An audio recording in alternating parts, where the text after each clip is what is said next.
I got the batteries in and got the engines running. Just so you know, they're right up to the full mark there. You can see it's stopping right there.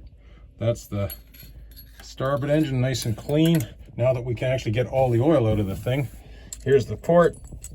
This one should be full right up to the low mark. And there it is. There's the L and there's the oil line right there.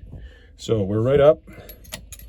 And I'll show you how we did the batteries. Now, it's cost a lot of money, I'm sorry to tell you, but I had to buy them retail, which sucks, but I got rid of the 8D that was dead, and I installed 3 of these Odyssey Group 24.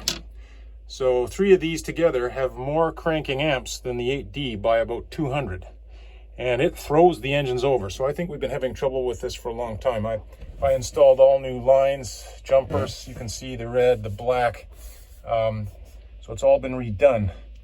And you got 3 of these. It's here's the part number. It's ODX-AGM24M. These are made in the USA. Batteries, they've got a good warranty, but it was really expensive because I was didn't have much choice. So I'll go start it up and you can figure it out.